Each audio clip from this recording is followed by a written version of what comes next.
Well, for some reason, uh, Patrick and Sarah are unable to join me, but I'm sure um, they're with me in spirit, and they may pop up at any time, which is kind of a cool thing.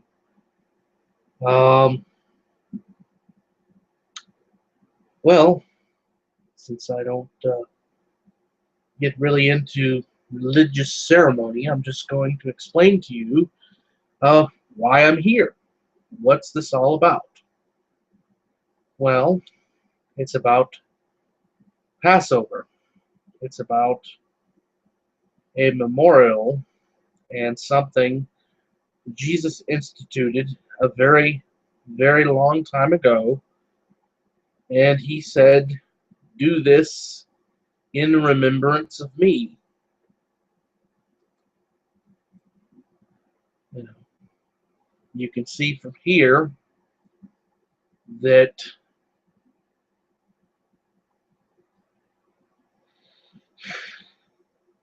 if you look,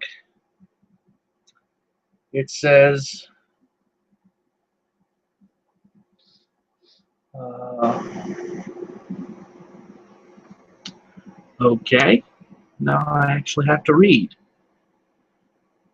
And when he had given thanks, he broke it and said, "This is my body, which is for you. Do this in remembrance of me." In other words, he wanted us to remember that even though salvation comes to us as the free gift of God, that doesn't mean that it didn't cost Jehovah God something. It wasn't free for him. He had to give his son so that we might have a relationship with him. And that's something that I would urge everyone to take very seriously, because it's not a small thing that he did. And literally, without too much fanfare and ceremony, I would invite the people that are watching this to take part. So, in the spirit of unity and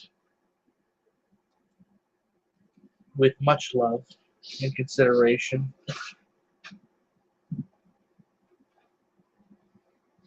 literally,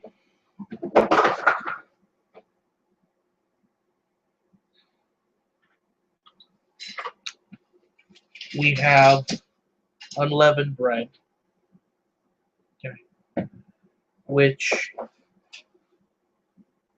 he broke off and gave to his disciples and said, "Do this in remembrance of me. This is my body given for you." And I'm going to tear off a piece here.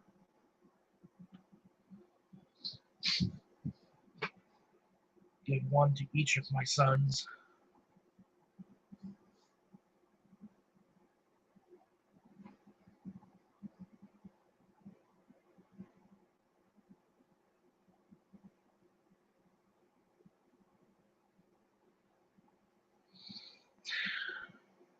Literally,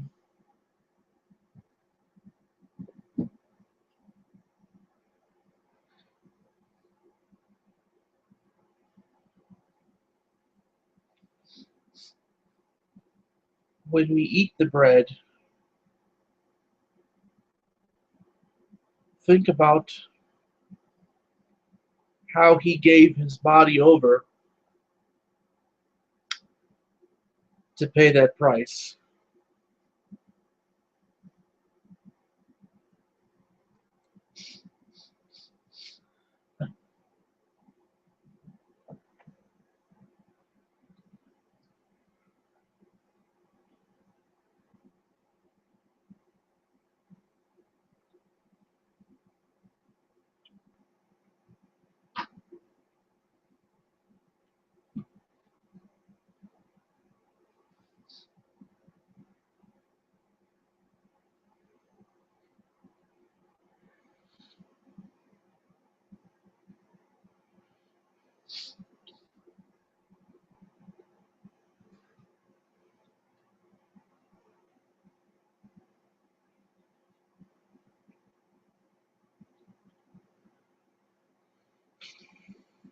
After that, much in the same way, without too much fanfare, he said something that I hope still is felt today, when he said, "This is the cup. This cup is the new covenant in my blood. Do this whenever you drink it in remembrance of me."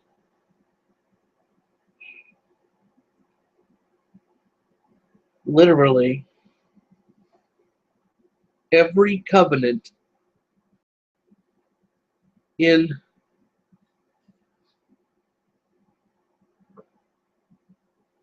the old times or Jewish law was always preceded by blood. In other words, it was sealed in blood. And we know that our right to go before Christ, to go before Jehovah God, to ask anything is made possible because he was willing to pay the price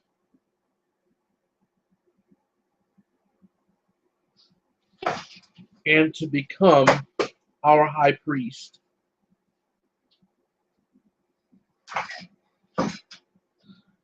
Just as by the one action, many were barred from the presence of God,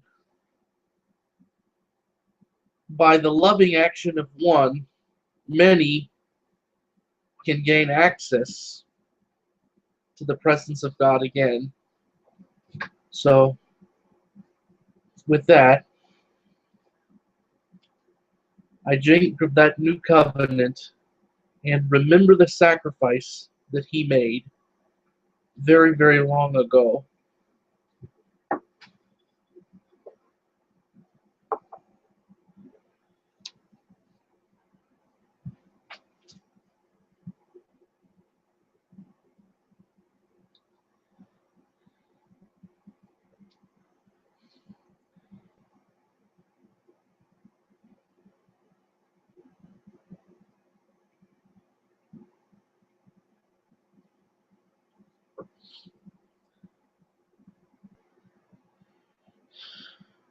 I would urge everyone to seriously consider what's found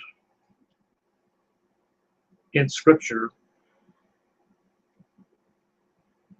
in 1 Corinthians chapter 11, around verse 27. Don't be so hasty to get involved with Easter and with the memorial Passover. First off, they're not the same thing. And you should always consider whether you're doing what you're doing from habit, from not wanting to be singled out, or from a heartfelt desire to remember what your salvation cost and what it means to be a follower of Christ and what it means to trample that sacrifice underfoot every time we fail or we sin or we do things that we know are wrong and we're convicted for it.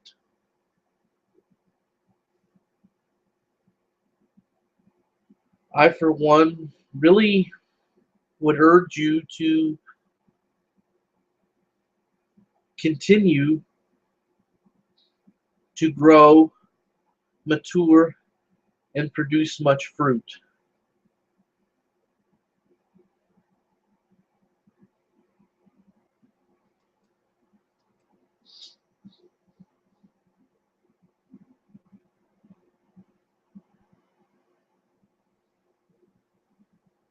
Well,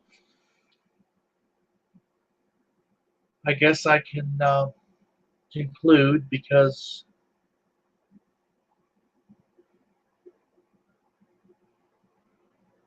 I don't see the need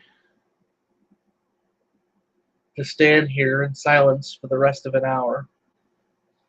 But for the remainder of the hour, I will be around and available for questions, comments, phone calls, and explanations if you so desire.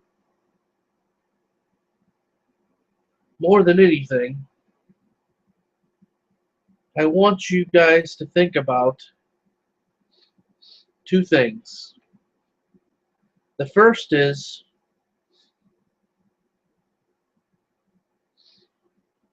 it's true we can't earn salvation, the free gift of God. But that doesn't mean that it didn't come without a terrible price, without a terrible cost. And the second thing that I want you to think about is literally, what do you value more?